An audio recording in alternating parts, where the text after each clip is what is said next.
Hi everyone, this is Kavita, Certified Empowerment Coach and Hypnotherapist, and you are listening to the Enlightened Heart podcast, where we explore topics that empower HSPs and empaths to go from surviving to thriving in the world. I use my years of coaching, my personal experience, and my training to provide deep insights and implementable strategies to help you thrive. All right, in this interview, we are speaking with Dr. Andrea Blake, who is the holistic health coach on an unrelenting mission to heal, empower, and restore lives through the healing art of what she has coined as the H.E.R Method.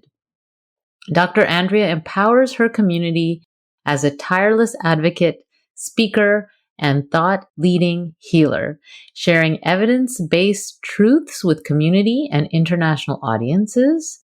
She roots for everyone on their journey of natural health increase, standing firm on her driving principle that God has equipped everyone with life force energy. She charges forward to deliver her message that we are born with everything necessary naturally to obtain and maintain health for living and functioning at our highest expression. It is the healing of not just bodies, but more critically mindsets, which Dr. Andrea strives for on her journey of servicing mankind. Welcome. Thank you. Thank you so much for having me, Kavita. It's a pleasure to be on your podcast. Yeah, so excited to have you. Your bio is so interesting. So Tell me a little bit more about your journey and your story, starting with, are you an HSP, highly sensitive person or empath? Do you consider yourself one? I do. And I've just been kind of on that journey more, consciously in the last 2-3 years. But always, I think as HSPs, highly sensitive people, we kind of always notice it, but I never really had a label for it. And so it kind of makes you feel on the outside, or you feel different, or, maybe you're too much. And then it wasn't until a few years ago I started coming across the term highly sensitive people. I even had a mentor that was guiding me through some of those processes. So yes, definitely. Oh, wow. Okay. So what started you to think that, oh, maybe I'm highly sensitive? Maybe there's something different here. What was the trigger or turning point for you? I think the fact that things tend to get to me more than it seems like the average person around me. They're like, well, what's the big deal? Or just being in certain atmospheres and feeling like I feel someone else's energy or pain, like, in a deep way. Everyone can have, sympathy for someone or empathy, but it's one thing to actually feel it and you're not really connected to the person personally, but feel it and, even to a place to come to tears. So that's, kind of like, wait, no one else is doing this. Yes. So you saw the reaction that others had and yours didn't really match what you were seeing around you. Right. Yes. I know that resonates for a lot of the listeners because we've often felt that way, right? That I seem to be different and I'm not reacting the same as others. So, yes. All right. So you've been on this, on your healing journey for a while and then realizing about your sensitivity and empathic abilities the last 2 to 3 years. And you work with a mentor, which is always great, especially now. Yes. Yes. I mean, she helped me tremendously. And that was a few years ago when I first started coming into it. And one thing that she really helped me to realize is that my sensitivity or being an empath was not a weakness, that I was not wrong, that I was not, an outsider or feeling like it was just that I needed to realize it, one. And then also I needed to use it in a more positive way for my life, that I could use it as a power if I understood it. And so that's when things really began to shift for me. Yes. When you realize that this was actually a good thing Mm-hmm. right? Yes, Mm-hmm. you could use that. So tell us a little bit about your journey. Yeah, so I'm from South Carolina, and I'm now in the Chicago area. And I just, went through some things and had some issues in childhood that went unresolved, but I went on through life and, through adulthood and went to school and carrying on. But things came to a head, where just your body and your nervous system and your mind can only handle so much, especially as a highly sensitive person, and so I had a lot of issues and breakdown at a certain point in my life, probably around 20 years ago. And that's when I realized something has to change because it really was going to impact my life in a very negative way. I would not be able to function and live or be happy. And so I just, I started out with therapy, and then I started out with different workshops and self development and self healing, and just kept going and going, and realizing that there is something to actually paying attention to yourself and doing that deeper work. Yeah, so paying attention to yourself, and you start with seeking help outside yourself, right? With the therapy and the workshop. So tell me, what was one of the things, or even more than one of the things that you were experiencing that said, oh, I can't keep doing this? So one of the things, deep depression. So that went on for years, and going into, like when I said about 20 years ago, I had, what was then called a nervous breakdown. And when I look back on it, I call it a nervous breakthrough because it was my emotions and, just my inner child and myself just trying to say, hey, listen to me. I need help. I need healing. I need attention. And that's what made me sit down and really focus. And I decided, I didn't really know how, but just decided that I have to make some changes in my life. And I just started the process. And along the way, I dealt with, depression. And anybody who's experienced that knows that it's not just a term. It's something that can really weigh you down over time. And with depression, so I call myself a functional depression, a depressive Yes. person, because I would still go to Mm-hmm. work, still in my professional life, working as a chiropractor, seeing patients and really helping other people. But then I'd go home and I'm done, and throughout the weekend and whatever, I just sleep and eat, emotional eating. And so with that, also being affecting my relationships, so things from unhealed things in childhood go into adulthood, and you kind of get the same type of dynamics in relationships. So a lot of toxic relationships. So with that, depression, toxic relationships, and just feeling overall unfulfilled in life, those were huge signs to me that something was not going in the right direction. Yes. Yes. So many things. Thanks for sharing that. I love that, that functioning piece, because I think sometimes when people think about depression, they think about, what you see on TV Mm-hmm. and how it's depicted, where you can't get out of bed Mm-hmm. and you're not, whatever. It's like this sense that it has to be to that extreme, which that is also depression, Mm-hmm. right? It Yeah. just is, it's showing up differently. And so you can be completely functioning, you can show up to work, you can have a smile on your Yes. face.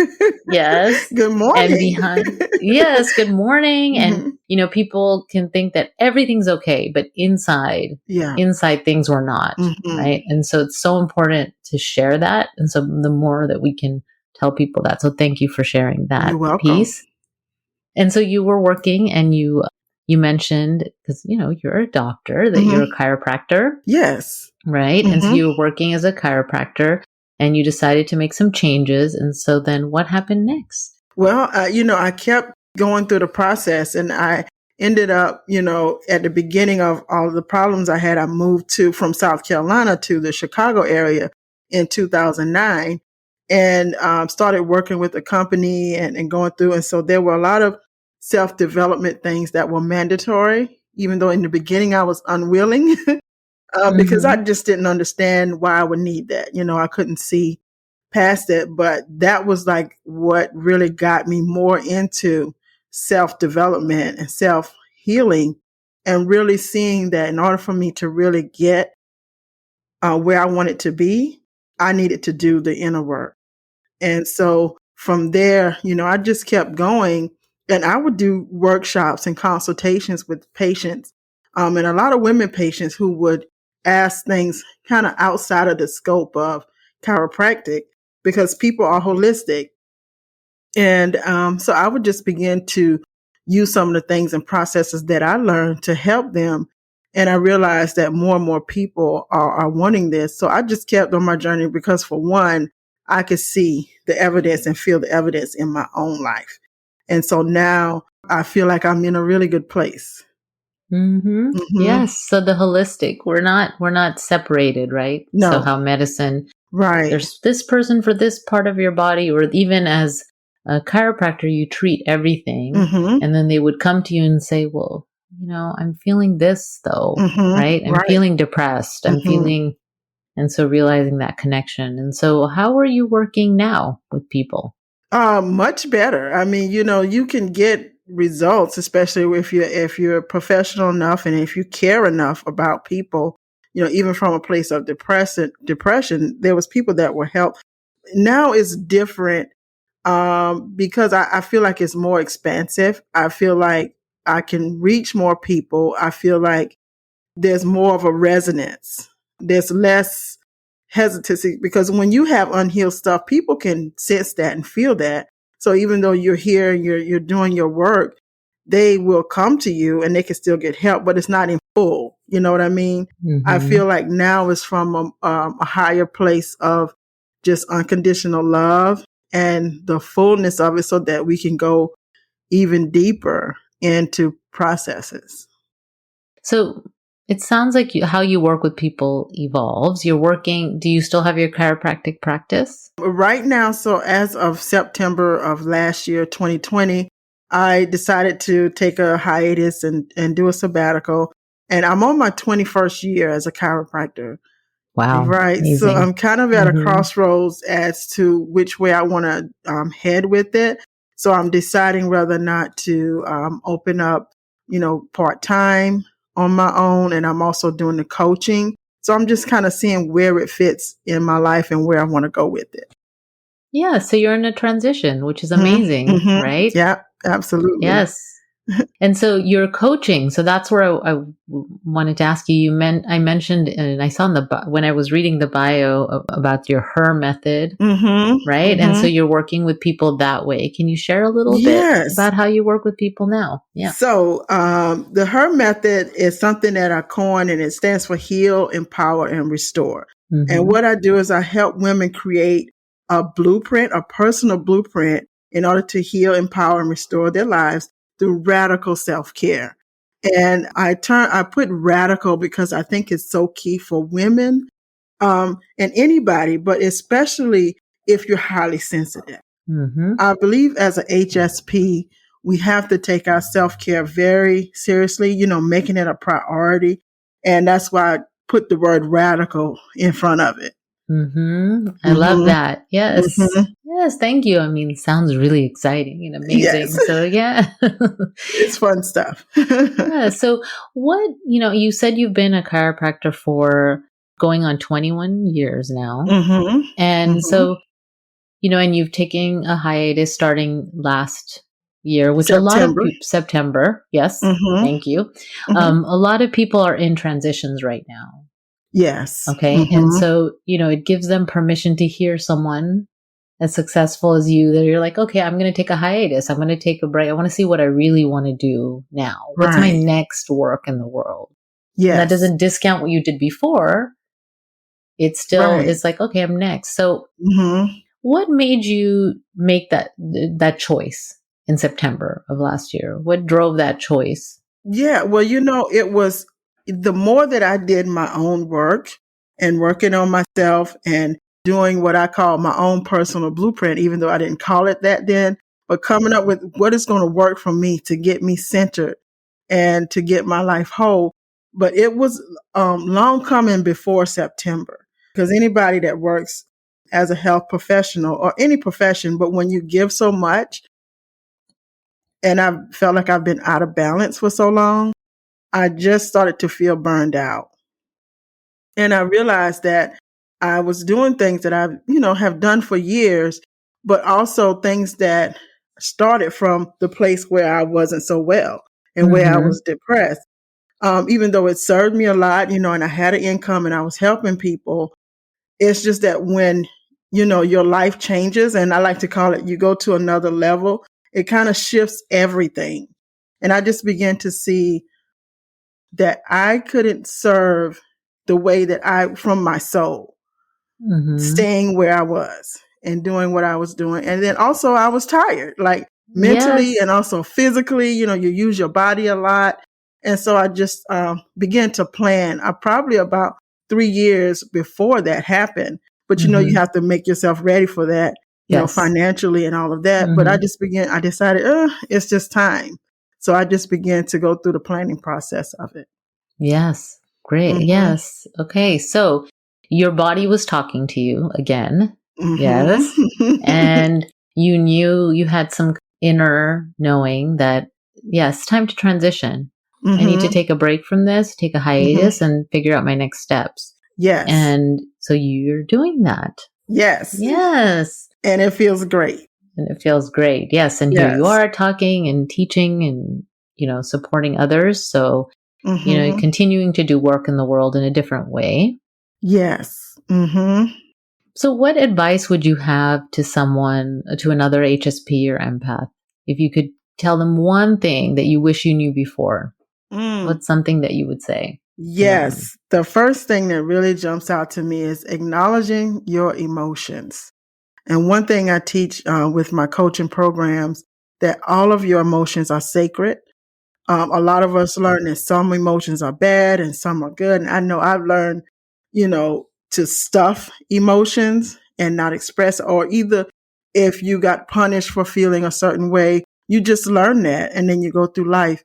But the first key, as a highly sensitive person, to being able to feel, like you can really operate in this world, is acknowledging all of your emotions as sacred, even the ones that they may feel bad, they're not bad. If it's anger, Hmm. if it's resentfulness, whatever it is, allow it to come up Hmm. Yeah. and So get the, someone that can help you, guide you through the process. yes, Hmm. yes. Instead of stuffing the emotions away, I don't want to Yes. deal with it. Hmm. Hmm. Would you say that contributed to your depression, not dealing with the emotions? Absolutely. Hmm. Absolutely. Because in our minds, we think that we're not dealing with it, but our bodies, our Hmm. nervous system, can get overloaded. And I like to call it even inflamed, because there's Hmm. just so much that you haven't released. And I always like to say to my patients, your cells are listening to you. Your body is listening. And those emotions, you're not expressing them outwardly, but they have an energy that they're expressing to your cells.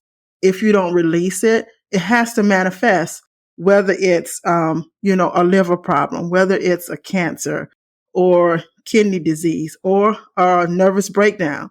One way or the other, these emotions are going to express themselves. So it's up to us as HSPs to learn how to express them and release them in a healthy way.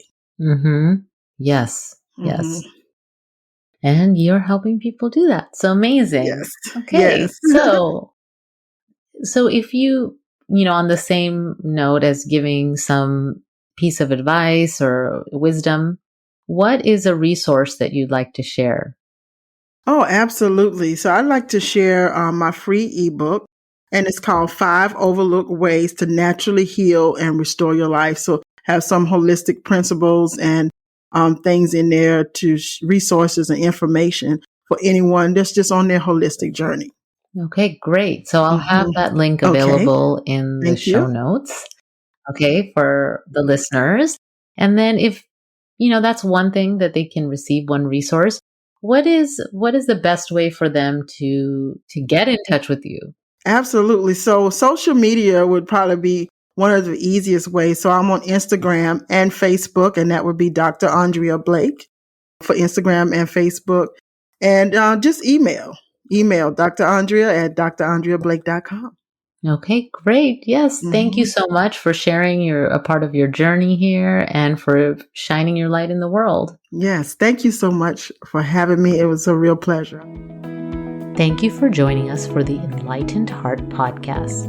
Remember, I will have all the resources that I mentioned available at theenlightenedheart.pro. I'm your host, Kavita, and if you enjoyed this podcast, please take a moment to follow us. Take good care. Until next time, bye.